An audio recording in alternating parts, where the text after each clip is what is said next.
तो चलिए हम लोग आर्थिक परिदृश्य में देखेंगे, जिसमें इकोनॉमी के क्षेत्र में जो बड़ा बदलाव आया है। सबसे पहला पॉइंट है आपका स्टील में। स्टील का दूसरा सबसे बड़ा उत्पादक कौन बन गया है? भारत। तो भारत देश स्टील का दूसरा उत्पादक है, तो प्रथम कौन है? प्रथम इसमें चीन है। तो भारत पहले कौन सा स्थान पे था? तीसरे स्थान पे। इसके बाद कौन था? जापान था। कौन था? जापान। तो जापान को पीछे करके हम लोग कितने स्थान पे आ गए? दूसरे स्थान पर। तो स्टील के उत्पादन में, इसी को इस्पात लिखेगा कहीं आपको, इस्पात के उत्पादन में भारत दूसरे स्थान पर। ठीक है। दुनिया का सबसे बड़ा नियोक्ता कंपनी, नियोक्ता बन गया कौन सा? रक्षा मंत्रालय, भारत सरकार। ये पेज मिसिंग है क्या? पेज मिसिंग है क्या?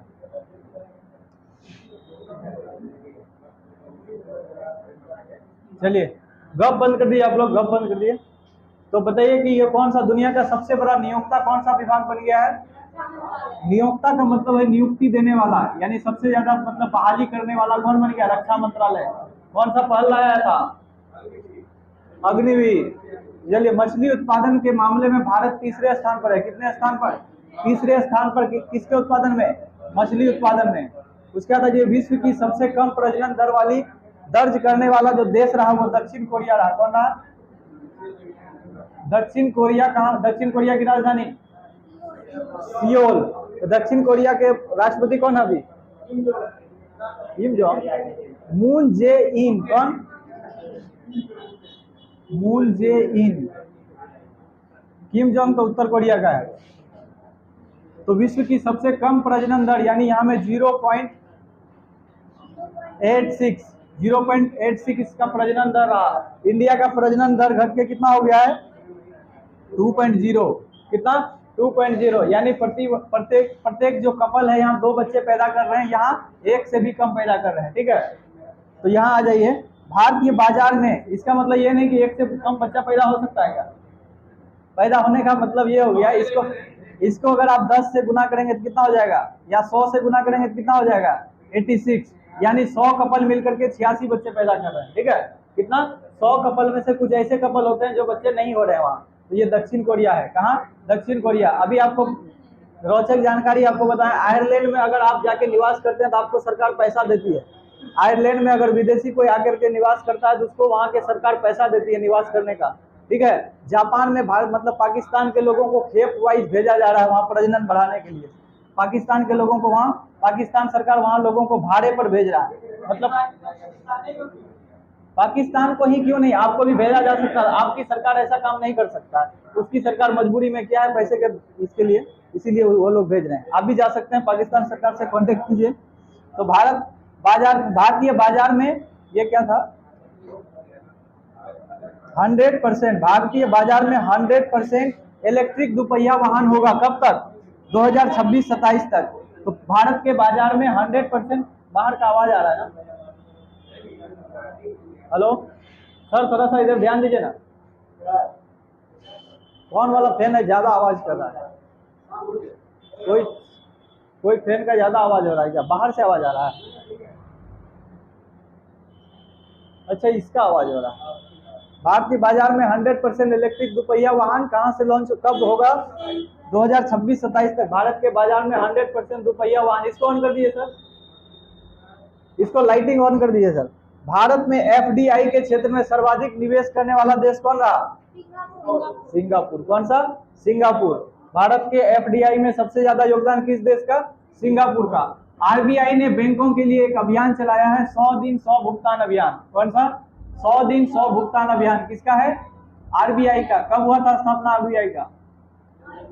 1 अप्रैल 1935 ईस्वी में। यानी एक किसका कब आया था? 1934 ईस्वी में।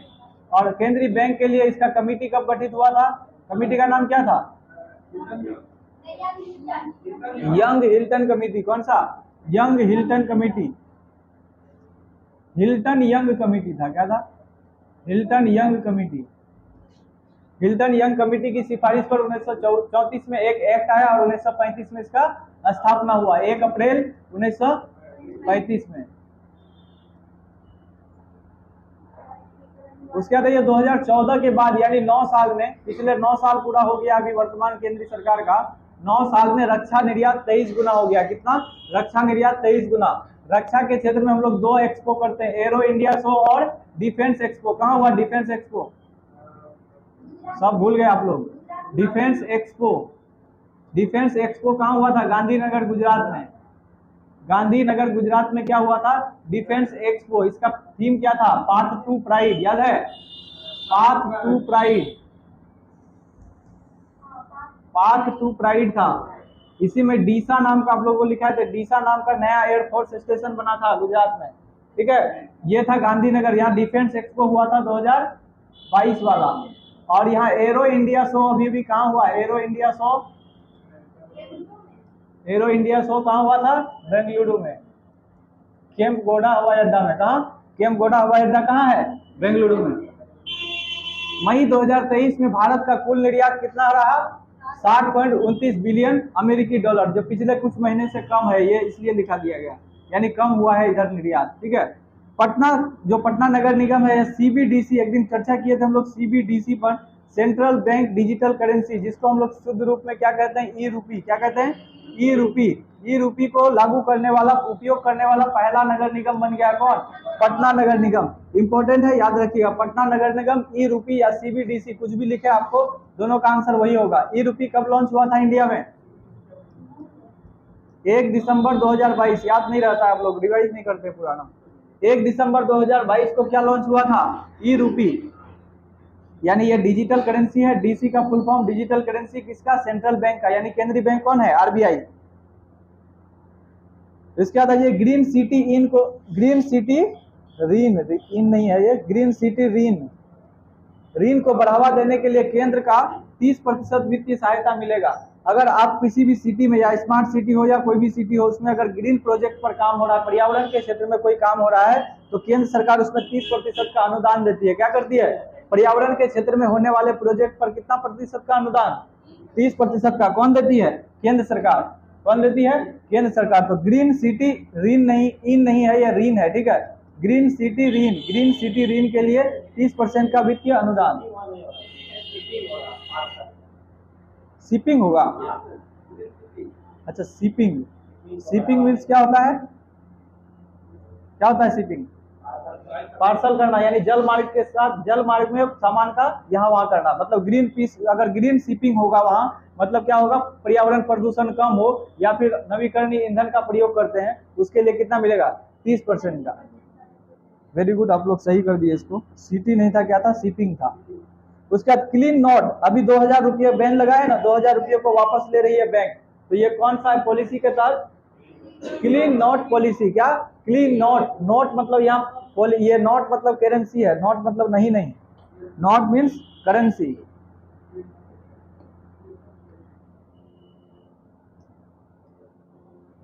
वित्त मंत्रालय ने योजना चलाया था, ये तो हम लोग पढ़े हैं, विवाद से विश्वास योजना। इसमें प्रथम भी था, और एक क्या था? विवाद से विश्वास योजना सेकेंड। प्रथम किससे था? एमएसएमई से। इससे याद रखना, पूछेगा आपको यही वाला चीज। विवाद से विश्वास योजना प्रथम का किससे संबंध है? एमएसएमई से। विवाद जितना चल रहा है सरकार का, उसको निपटान करना है। विवाद से विश्वास, विवाद का निपटान। दूसरा में क्या होगा? किसी सरकार की किसी भी संस्था का, व्यक्ति से या आपस में संस्था का कोई विवाद चल रहा है, उसको समाप्त किया जाएगा। पहला एमएसएमई से, दूसरा सरकारी निकाय से, याद रखिएगा शॉर्ट में। तीसरा क्या है? रूस बना है भारत का सबसे बड़ा तेल आपूर्तिकर्ता। रूस बना है, रूस ही बन गया उर्वरक आपूर्तिकर्ता भी। उर्वरक आपूर्तिकर्ता भी भारत के लिए कौन बना? यह क्यों हुआ? रूस यूक्रेन वार चल रहा है। कब स्टार्ट हुआ है रूस यूक्रेन युद्ध? पूछ देगा आप लोग। कब हुआ था?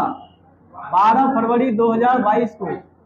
याद रखिएगा, ये डेट नहीं भूलना आपको। 12 फरवरी 2022 को कहाँ, कब युद्ध हुआ शुरू? किसके किसके बीच युद्ध हुआ? रूस और यूक्रेन। रूस वर्सेस यूक्रेन, जो अभी तक बंद नहीं हुआ है, ठीक है। तो रूस यूक्रेन के बीच जो लड़ाई शुरू हुआ है, इसी लड़ाई के बाद क्या हुआ? यूरोप के सभी देश रूस से अपना संबंध धीरे धीरे तोड़ने लगा, रूस के सामान खरीदना भी बंद कर दिया। तो रूस का जब तेल बिकना कम हो गया, तो रूस भारत को सस्ती दरों में तेल देना शुरू कर दिया। भारत सबसे पहले किससे सबसे ज्यादा तेल खरीदता था? इराक से। किससे? इराक से। भारत का तेल आपूर्ति करता सबसे बड़ा देश कौन था? ईरान नहीं, इराक। इराक था सबसे बड़ा तेल आपूर्ति करता देश भारत का पिछले कई वर्षों से। लेकिन रूस यूक्रेन वार के बाद रूस से हम लोग सबसे ज्यादा सस्ती दर पे खरीदने लगे, ठीक है। इसके बाद आ जाइए, अमेरिका के द्वारा मना किए जाने के बावजूद भी हम लोग रूस से खरीदारी जारी रखे हैं। हाँ, आपके यहाँ सस्ता नहीं मिल रहा अलग बात है, यहाँ सरकार कमाई कर रही है, सरकार को जो लॉकडाउन में झटका लगा है उसका यहाँ से चूस रही है, अलग बात है, वो आपके सरकार का मसला है। सच्चाई यही है कि तेल का अगर हकीकत वास्तविक रेट अगर विश्व दर पे लाया जाए, अभी आपको 32 से 35 रुपए लीटर पेट्रोल मिल सकता है। लेकिन इसके अलावा अगर 100-120 में आप खरीद रहे हैं, सीधा समझिए, इसको माइनस कीजिए, इसमें 80 से 85 रुपया सरकार टैक्स लेती है, जितना दाम नहीं है उससे 3 गुना टैक्स लिया जा रहा है आपसे। तो तेल पर सबसे ज्यादा सरकार टैक्स लेती है, इसीलिए उसको जीएसटी के दायरे से बाहर रखा गया है। अगर जीएसटी में लाया जाएगा तो हाईएस्ट टैक्स कितना होगा, 28%। इसमें कितना ले रही है, 300%। तो 300% लेने वाले चीज में सरकार को घाटा लग सकता है, इसीलिए जीएसटी के दायरे से पेट्रोलियम को क्या रखा गया है, बाहर रखा गया है। भारतीय सौर ऊर्जा निगम, इसीलिए जब भी कम घटता है विश्व बाजार में पेट्रोल का दाम घटता है तो आपके यहाँ पैसों में घटता है, 0.20 रुपया घटता है, यानी 20 पैसा घटता है। जब बढ़ाने की बारी आती है तो रुपया में बढ़ाया जाता है, 5 रुपया, कभी 7 रुपया, समझे। घटाने का बारी आता है तो पैसा में, जब बढ़ता है तो रुपया में। चलिए, भारतीय सौर ऊर्जा निगम को मिनी रत्न श्रेणी का दर्जा दिया गया है। मिनी रत्न श्रेणी में कौन आ गया, भारतीय सौर और ग्रामीण औद्योगिक, ग्रामीण एक क्या था, ग्रामीण ऊर्जा निगम को क्या मिला है, महारत्न का दर्जा आएगा अभी शायद। ये मिस्र एक देश है जो ब्रिक्स समूह का एक बैंक है, न्यू डेवलपमेंट बैंक, हम लोग चर्चा किए हैं।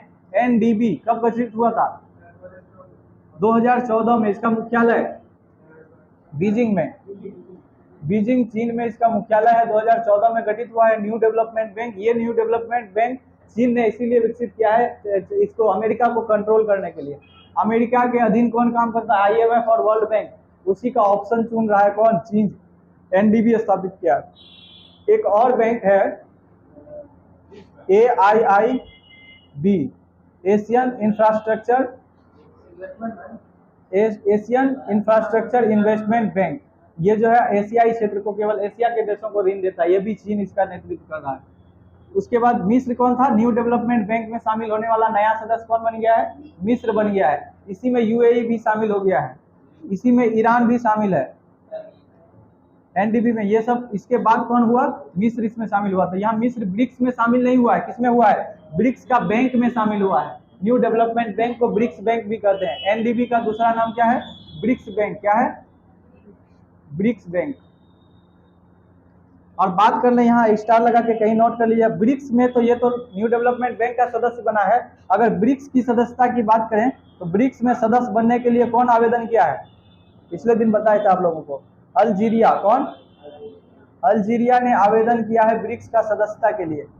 अल्जीरिया ने आवेदन किया है सदस्यता के लिए। सदस्यता के लिए किसने आवेदन किया है, अल्जीरिया। अफ्रीका का देश है अल्जीरिया, यानी आप भूमध्य सागर के तट पे देखेंगे इसको, सहारा मरुस्थल वाला क्षेत्र में, यानी इस तरह से अगर आपका अफ्रीका महादेश होगा, यहाँ दिखेगा आपको कौन सा, अल्जीरिया। मोबी क्विक है ये, एक साथ लिखेंगे, मोबी एक साथ लिखा जाएगा, मोबी, उसके बाद के कैपिटल लिखिएगा, क्विक। तो मोबी क्विक नाम का एक क्या है, ऐप है, मोबी क्विक एक ऐप है जो यूपीआई पर क्रेडिट कार्ड को भी सपोर्ट करने लगा है। यूपीआई मतलब गूगल पे, फोन पे, अमेजन पे जो भी यूज करते हैं वो सब क्या है, यूपीआई है। यूपीआई का full form, unified payment interface, यानी एकीकृत भुगतान प्रणाली। तो यूपीआई जो है, यूपीआई यूनिफाइड पेमेंट इंटरफेस, इसमें कौन कौन काम करता है, गूगल पे, फोन पे, उसके बाद पेटीएम, अमेजन पे, जितना है वो सब, मोबाइल बैंकिंग जितना हम लोग कर रहे हैं वो क्या है, यूपीआई है। यूपीआई में क्या होता है, आपका अकाउंट से डायरेक्ट कनेक्शन होता है। लेकिन वैसा व्यक्ति जिसका गूगल पे, फोन पे अकाउंट बना हुआ नहीं है लेकिन एटीएम कार्ड है उसके पास, या क्रेडिट कार्ड को ही एटीएम कार्ड बोलते हैं, तो क्रेडिट कार्ड का नंबर अगर डायल कर देते हैं तो वहां से भी आपके अकाउंट से पैसा ट्रांसफर हो सकता है। ये पहला ऐप कौन करता है ऐसा, मोबी क्विक। तो मोबी क्विक एक ऐसा ऐप है जो यूपीआई पर क्या करता है, क्रेडिट कार्ड को भी सपोर्ट करता है। इसी तरह का एक और बना है, ये तो ऐप है, वो है नेट, ये क्या बोलते हैं, गेटवे। यहाँ देखिए गेटवे है, एक गेटवे लिखा गया, गेटवे है। ये पहला गेटवे है रेजर पे, क्या नाम है, रेजर पे। सेम काम करता है यूपीआई पर क्रेडिट कार्ड को सपोर्ट करने वाला ये पहला, अगर आपसे पूछे पहला पेमेंट गेटवे कौन है, ये नाम होगा रेजर पे। अगर पहला ऐप पूछे तो मोबी क्विक, समझे। अगर पहला गेटवे पूछे तो रेजर पे, कौन सा, रेजर पे, और पहला ऐप पूछे तो मोबी क्विक। ये बता रहे थे हम। ग्रामीण विद्युतीकरण निगम, ग्रामीण विद्युतीकरण निगम को 12वीं महारत्न कंपनी का दर्जा मिला है। यानी कितना महारत्न कंपनी है अभी? 12। कितना महारत्न कंपनी है? 12। तो ये ग्रामीण विद्युतीकरण निगम कौन सा 12वां महारत्न कंपनी बन गया है। अमेजन बन गया है दुनिया का रूरल इलेक्ट्रिसिटी निगम का हो जाएगा कॉर्पोरेट, REC। बैंक का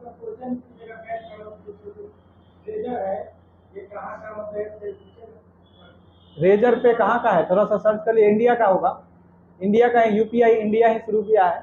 और ऐसा नहीं कि UPI में हम लोग किसी देश का सहारा ले रहे हैं। हमारे UPI को कभी UAE सपोर्ट करता है, कभी अभी बांग्लादेश भी उसको लागू कर रहा है, UAE में उसको लागू किया जा रहा है। UPI तो इंडिया का है, ऐसा थोड़ी है विदेश का। रेजर पे इंडिया का ही है, इंडिया का ही कंपनी हो सकता है। देख लीजिए, इंडिया में ही काम करता होगा कंपनी, भले किसी का रहे। UPI इंडिया में काम करता है, ठीक है। तो हम लोग क्या पढ़े थे? ग्रामीण विद्युतीकरण निगम भारत की कितना कंपनी, कौन सा कंपनी बना महारत्न? 12वां। उसके बाद ये अमेजन बन गया है दुनिया का सबसे मूल्यवान ब्रांड। पहले कौन था? एप्पल। कौन था?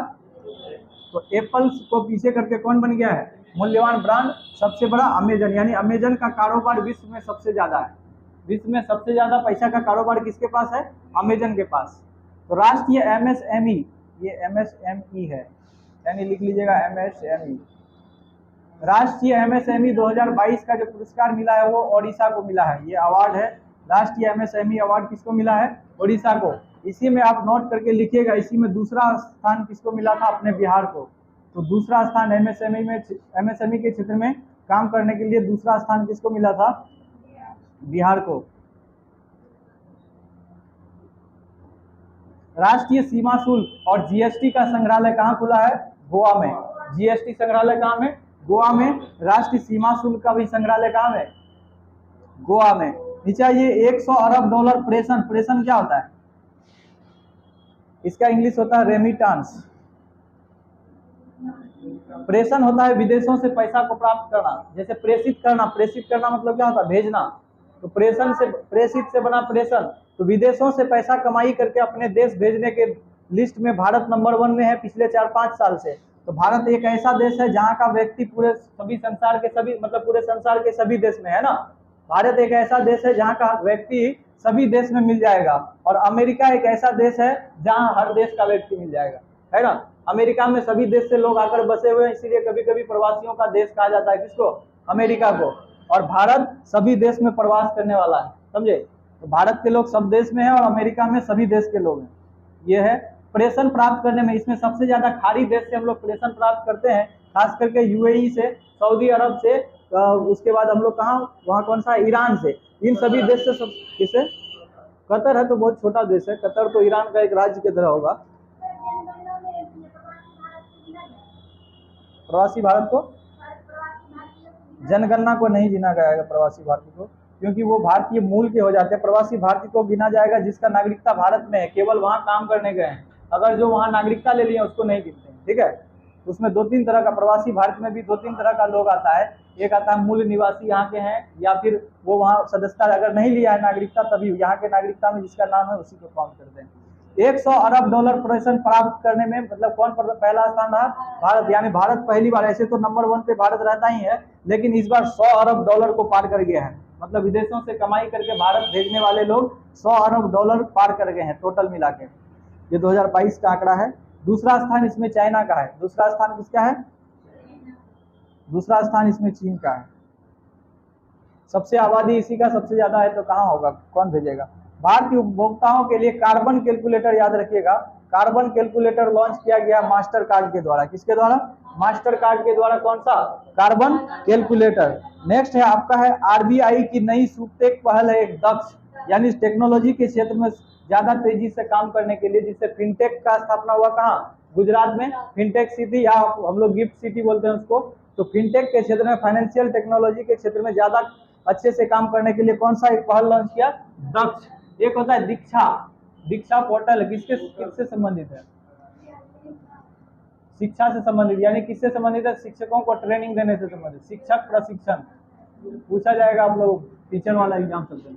शिक्षक प्रशिक्षण से संबंधित किससे है? कौन सा है? दीक्षा पोर्टल। शिक्षा मंत्रालय का एक और पहल चला है परख। पढ़क मिशन है एक। पढ़क क्या है?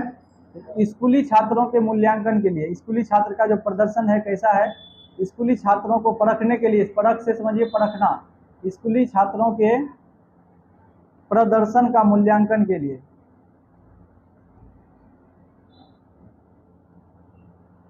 एक और पोर्टल है इसमें, निष्ठा, निष्ठा या हिंदी में भी लिखा मिलेगा आपको निष्ठा। ये निष्ठा भी किससे संबंधित है? शिक्षकों के ट्रेनिंग के लिए। 40 लाख शिक्षकों को ट्रेनिंग देने का लक्ष्य रखा गया निष्ठा में, 2020 में आया था ये। निष्ठा पहल किससे संबंधित है? शिक्षकों को ट्रेनिंग देने से।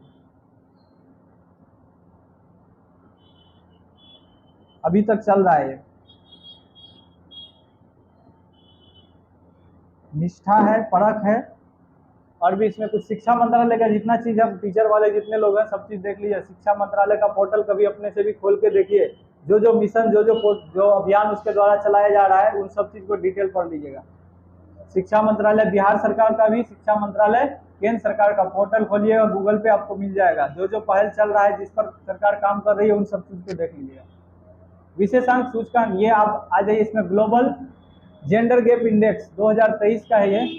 कौन जारी करता है? World economic forum. कौन जारी करता है? World economic forum. तो हम लोग इसमें खाली देखेंगे भारत का रैंक किसमें ज्यादा है, जो जरूरी होगा उसमें बता देंगे जारी करता का नाम। ग्लोबल जेंडर गैप इंडेक्स में भारत का स्थान कितना है? 127वां। कितना है? 127वां स्थान है भारत का।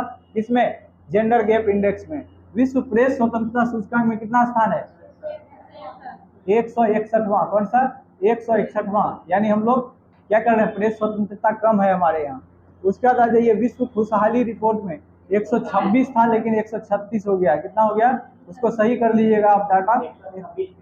136वां चेक कर लीजिए, अगस्त का है ना, आप चेक कीजिए गूगल पे, 136 दिखाएगा। 136 है। वैश्विक उसमें कितना दिया है?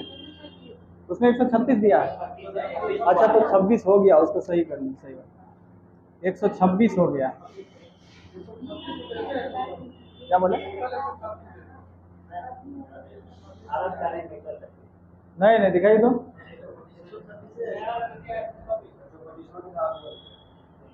शांति वाला कहाँ है? ऊपर में कहाँ है?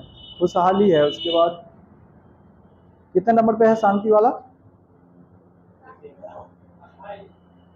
क्या देख रहे हैं हम लोग? खुशहाली ही तो देख रहे हैं। खुशहाली में 136 देशों में 126वां स्थान। 2022 में 136वां था, 123 में 126 हो गया। ठीक तो था, ठीक तो हम बताए। अच्छा, 26वां हो गया है। ठीक है, 126वां हो गया है। अब इस बार जो है 136 देशों के लिए लॉन्च किया गया है। 136 देश के लिए लॉन्च किया गया है। उसमें कौन सा स्थान है? 126वां। उसके बाद है वैश्विक आतंकवाद सूचकांक में 13वां स्थान है। कितना? 13वां स्थान है। इसमें प्रथम स्थान है अफगानिस्तान का। तालिबान का शासन है वहां, तो नंबर 1 तो होगा ही। अफगानिस्तान के लिए हम लोग कौन सा ऑपरेशन चलाए थे? ऑपरेशन देवी शक्ति, मित्र शक्ति नहीं, ऑपरेशन देवी शक्ति। यूक्रेन के लिए operation Ganga. Henley passport index 2023, Henley passport index 2023 में 85 नहीं, अब 80वां हो गए। 8 दिन पहले का रिपोर्ट है। 85 काट के 80वां कर दीजिए। ठीक है, हेनले पासपोर्ट इंडेक्स में प्रथम स्थान किसका है? प्रथम हमेशा सिंगापुर का ही रहता है। इसमें किसका? सिंगापुर का। क्या लिखा है उसमें? जापान लिखा हुआ है। अच्छा, उसमें प्रथम स्थान किसका लिखा हुआ है? जापान। वो बोल रहे हैं सिंगापुर।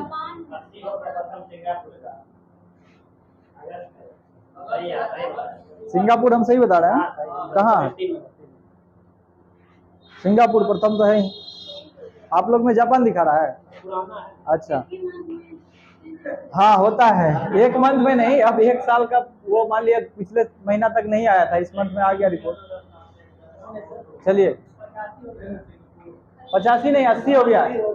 85 कट के 80 कर लीजिए। जलवायु परिवर्तन, यहाँ देखिए जलवायु से 3 सूचकांक आपको हमेशा कंफ्यूज करता है। एक जलवायु परिवर्तन प्रदर्शन, पर्यावरण प्रदर्शन, तीसरा है वैश्विक जलवायु जोखिम सूचकांक। तो जलवायु पर्यावरण से रिलेटेड 3 सूचकांक को एक साथ हमने कर दिया है। यहाँ जलवायु परिवर्तन प्रदर्शन की जब भी बात आएगी, यहाँ में आप लिखेगा भारत को 10वां स्थान था, जो 8वां हो गया। कौन सा? 8वां स्थान हो गया है। कितना? 8वां स्थान। पर्यावरण प्रदर्शन सूचकांक, अगर यहाँ परिवर्तन ना पूछे केवल प्रदर्शन पूछे तो 180/180 है, मतलब 180 देशों में भारत को सबसे अंतिम 180वें स्थान पर रखा गया है, यानी हम लोग पर्यावरण प्रदर्शन में सबसे पीछे हैं। और दूसरी बात है वैश्विक जलवायु जोखिम के मामले में, जोखिम में हम ऊपर होंगे क्योंकि हमारे यहाँ 3 ओर हम समुद्र से घिरे हुए हैं, तो जोखिम सबसे ज्यादा किस पर होगा, तो भारत में है। तो यहाँ आपका आ जाएगा 7वां स्थान, कौन सा, 7वां स्थान पे हम लोग, सेकंड नहीं है 7वें स्थान पे है। इसमें पहले 4 स्थान पर कोई है ही नहीं, पहले 4 स्थान पे शायद कोई है ही नहीं, कोई है क्या, पहला स्थान कौन है, दिया है मोजाम्बिक है कौन। तो इसमें ग्लोबल हंगर इंडेक्स यानी ये भूखमरी का सूचकांक है, क्या है, भूखमरी सूचकांक। इसमें हम लोग लगातार पीछे हो रहे हैं, पीछे होने में माहिर हैं। इसमें अभी हम लोगों का स्थान कितना है, 107वां। इससे पहले 2022 में हम लोग कहाँ से आए, 101वां से 107वां में आ गए। इससे पहले हम लोग कितने में थे, 94th में थे, यानी हम लोग इसमें तरक्की नहीं कर रहे हैं, नीचे जा रहे हैं। रोल नंबर पहले जिसका 94 था वो कहाँ आ गया, 107 में, यानी खाद्य सुरक्षा संकट हमारे यहाँ मंडरा रहा है, यानी हमारे यहाँ भूखमरी बढ़ती जा रही है। ठीक है, तो भूखमरी में हम वैसा प्रदर्शन नहीं कर पा रहे हैं, पीछे आ रहे हैं, देख रहे हैं। तो भूखमरी का याद रखिएगा, वर्ल्ड हंगर इंडेक्स। उसके बाद नवाचार सूचकांक, इनोवेशन के मामले में कौन सा स्थान है, ये 40वां स्थान है, कौन सा, 40वां स्थान है इनोवेशन के मामले में। मानव विकास सूचकांक, ये जारीकर्ता का नाम याद रखिएगा, ये यूएनडीपी जारी करता है, यूएनडीपी, इसको HPI भी बोलते हैं, human HDI, human development index. इसको 3 आयाम है इसका, शिक्षा, स्वास्थ्य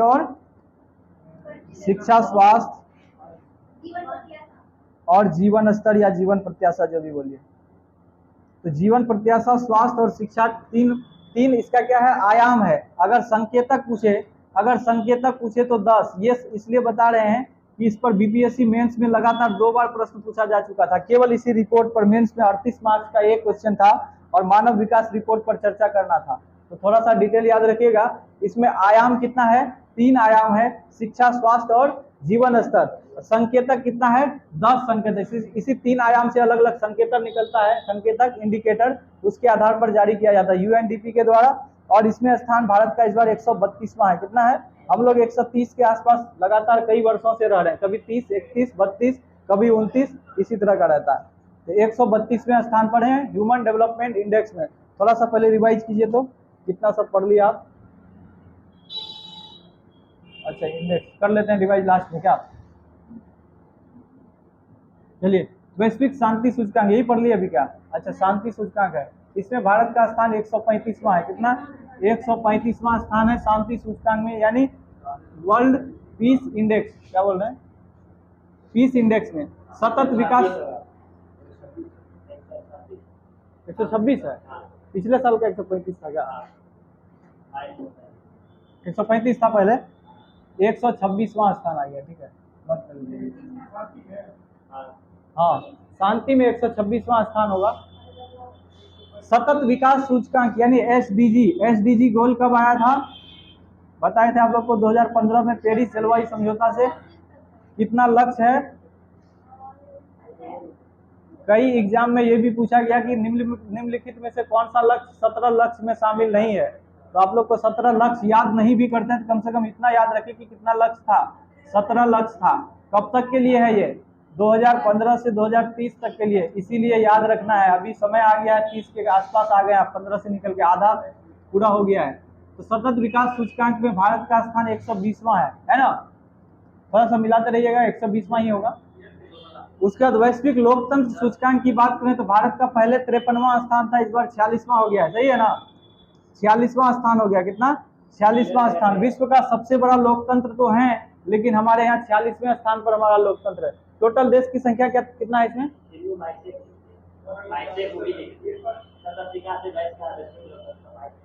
हाँ 21 का डाटा है, 22 में आया है, हाँ तो इसको 22 या 21 वही चलेगा। 21 का डाटा है जो 22 में आया। कौन हुआ, सतत विकास 112 हो गया, नया डाटा बता रहे हैं। पिछला साल 120 था, तो 112 दीजिए, यहाँ से शून्य हटा दीजिए। 112वां स्थान किसका, सतत विकास सूचकांक में, ये 23 हो जाएगा। 22 का डाटा है, 23 में आया। उसके बाद यहाँ जाइए, अंतरराष्ट्रीय ये लोकतंत्र में बता रहे थे कि भारत विश्व का सबसे बड़ा लोकतंत्र है, लेकिन कितना, कुल देश का संख्या कितना, 63 है क्या, इसमें इसमें 53वां तो पहले रैंक था हमारा। टोटल देश का संख्या कितना है इसमें? वही तो बोल 167 देशों में कौन सा स्थान है हमारा? 46वां स्थान है। तो यहाँ यही बता रहे थे आप लोगों को। अंतर्राष्ट्रीय बौद्धिक संपदा सूचकांक, अंतर्राष्ट्रीय बौद्धिक संपदा सूचकांक का जो ये मिलता है, कॉपीराइट इसमें होता है ना। कौन कौन चीज आता है इसमें? कॉपीराइट, और एक क्या आता है? कॉपीराइट, और एक क्या लेते हैं लोग? बौद्धिक संपदा में क्या क्या चीज आता है? बौद्धिक संपदा में कॉपीराइट आता है, और एक क्या होता है? यानी कोई भी चीज, यानी आपका अपना अगर कंटेंट है, आपने अगर दिमाग से विकसित किया है, कोई नया चीज क्रिएशन है आपका, उस पर आपको कॉपीराइट मिलता है। और एक क्या मिलता है?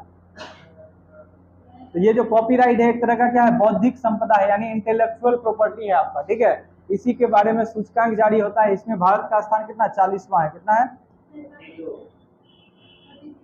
कितना हो गया है नया? 42। अच्छा, पुराना डाटा हम बता रहे हैं, पुराना हमको ध्यान में है। तो 42वां स्थान किसका है? किसमें है? बौद्धिक संपदा सूचकांक में 42वां स्थान है। भ्रष्टाचार बोध सूचकांक में 85वां है। ये भी बदल गया क्या? ठीक है, 85वां है। किसमें? हाँ, बौद्धिक संपदा में अमेरिका हमेशा नंबर 1 पे रहता है। टैलेंट वहीं सबसे ज्यादा है, तो कॉपीराइट कौन लेगा? हम लोग इसमें 1 में नहीं है, दुर्भाग्य वाली बात है। तो मौका है आप लोग के पास, ऐसा देश बनाइए कि नंबर 1 में आ जाए, तो आप लोग का नाम हो जाएगा, है ना। तो वैश्विक रिश्वत जोखिम सूचकांक में भारत का स्थान कितना है? 82वां। रिश्वत में, घूस लेने में के मामले में हम लोग 82वें स्थान पे हैं, ठीक है। तो रिश्वत जोखिम, जोखिम है क्या ये?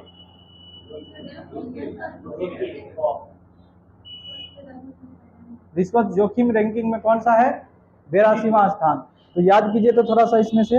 अब क्या आ गया आपका? नया आ गया लगता है। आज के लिए इतना ही था लगता है। हाँ, चलिए तो पीछे से चलते हैं, आज रिवाइज करते हैं, ऊपर से आते हैं। बताइए, स्टील के उत्पादन में भारत का स्थान। सबसे बड़ा मूल्यवान ब्रांड अमेजन। जरूरी नहीं है कि यही दिखाई दे। अरे, सबसे बड़ा नियोक्ता कौन बन गया है? भारत का रक्षा मंत्रालय। मछली उत्पादन में भारत का स्थान 3रा। सबसे कम प्रजनन दर वाइट क्यों हो रहा है? उसके बाद भारतीय बाजार में 100% इलेक्ट्रिक वाहन कब से चलेगा? 26-27। एफडीआई के क्षेत्र में सर्वाधिक निवेश करने वाला भारत में सिंगापुर। नेक्स्ट चलिए आप लोग, आरबीआई ने कौन सा अभियान चलाया? 100 दिन 100 भुगतान अभियान। भारत 9 साल में कितना गुना तरक्की किया रक्षा निर्यात में? 23 गुना। कितना? ये ऐसा क्यों हो रहा है? उसके बाद ये मई 2023 में कितना रहा कुल निर्यात? 7.29 अरब डॉलर, है ना। पटना नगर निगम कौन सा नगर निगम बना? सीबीडीसी उपयोग करने वाला पहला। उसके बाद बताइए 30% वित्तीय सहायता किसमें मिलेगा? ग्रीन शिपिंग ऋण में, यहाँ ऋण है आपका। उसके बाद क्लीन नोट किस पॉलिसी के तहत 2000 के नोट को बंद किया गया? उसके बाद आ जाइए, विवाद से विश्वास योजना किस मंत्रालय का? एमएसएमई। किस मंत्रालय का? वित्त मंत्रालय का योजना। ये कौन चलाया है? वित्त मंत्री चलाया है। किसके लिए? एमएसएमई के लिए और अन्य निकाय के लिए। विवाद से विश्वास योजना किस मंत्रालय का? वित्त मंत्रालय। तेल आपूर्तिकर्ता देश सबसे बड़ा रूस। कौन सा, किसको मिला मिनी रत्न का दर्जा? भारतीय सौर ऊर्जा निगम। ब्रिक्स के न्यू डेवलपमेंट बैंक में नया देश कौन शामिल हुआ? मिस्र। क्रेडिट कार्ड यूपीआई में सपोर्ट करने वाला पहला ऐप, पहला गेटवे रेजर पे। 12वीं महारत्न कंपनी ग्रामीण विद्युतीकरण निगम। मूल्यवान ब्रांड सबसे बड़ा अमेजन। एमएसएमई पुरस्कार किसको मिला? ओडिशा को। ओडिशा के मुख्यमंत्री कौन है? नवीन पटनायक। राष्ट्रीय सीमा शुल्क और जीएसटी संग्रहालय कहाँ? 100 अरब डॉलर प्रेषण प्राप्त करने वाला पहला देश भारत। कार्बन कैलकुलेटर कौन लॉन्च किया? सुपरटेक पहल सुप्रीम कोर्ट का क्या नाम है? दक्ष। ग्लोबल जेंडर गैप इंडेक्स में रैंक भारत का 127वां। उसके बाद विश्व प्रेस स्वतंत्रता सूचकांक में 161वां। विश्व खुशहाली रिपोर्ट में 126वां। वैश्विक आतंकवाद सूचकांक में 13वां प्रथम स्थान अफगानिस्तान। हेनले पासपोर्ट इंडेक्स में प्रथम स्थान। नेक्स्ट है आपका जलवायु परिवर्तन प्रदर्शन सूचकांक में 8वां। पर्यावरण प्रदर्शन सूचकांक 180वां। वैश्विक जलवायु जोखिम सूचकांक में 7वां। ग्लोबल हंगर इंडेक्स में 107वां। वैश्विक नवाचार सूचकांक में मानव विकास सूचकांक में कौन जारी करता है? कितना आधार है इसका? आयाम कौन कौन? शिक्षा, स्वास्थ्य और जीवन स्तर। वैश्विक शांति सूचकांक में कौन सा स्थान? 126वां। सतत विकास सूचकांक में 112वां। कितना सतत विकास है? सतत विकास का लक्ष्य कितना है? 17 लक्ष्य है। लोकतंत्र सूचकांक में भारत का स्थान 46वां। कितने देशों में? 167 देशों में। अंतर्राष्ट्रीय बौद्धिक संपदा सूचकांक में 42वां। प्रथम स्थान अमेरिका का। भ्रष्टाचार बोध सूचकांक में कभी कभी भ्रष्टाचार बोध आएगा या इंग्लिश में परसेप्शन आएगा। भ्रष्टाचार धारणा या भ्रष्टाचार बोध सूचकांक कितना स्थान है? 85वां। वैश्विक रिश्वत जोखिम सूचकांक 82वां। यही था लास्ट का। हाँ, तो अब हम लोग इससे आगे कल करेंगे और जब बिहार स्टार्ट होगा तो वो इन्फॉर्मेशन मिल जाएगा। क्या बोले? एग्जाम बचा हुआ देखते हैं। अगर यहाँ नहीं भी हो पाया तो यूट्यूब पर आप लोग को वीडियो मिल जाएगा। 2-3 वीडियो में समाप्त कर देंगे बिहार। कोशिश करते हैं। और जिनको यहाँ करना रहे इसके बाद प्रैक्टिस सेट लेकिन ज्वाइन कीजिएगा अगर आप लोग के पास टाइम है, क्योंकि इसके बाद दारोगा का भी एग्जाम होने वाला है। अभी तो बाहरी आया नहीं, बीपीएससी का एग्जाम होगा। तो प्रैक्टिस सेट में अगर आप जुड़े रहेंगे तभी आपका फायदा होगा। और ऑफलाइन प्रैक्टिस सेट ज्यादा मायने रखेगा आपके लिए, क्योंकि उसके साथ साथ हम लोग जीएस भी, जो भी क्वेश्चन यहीं पे होगा, टाइमिंग आप लोग को बता दिया जाएगा। ठीक है।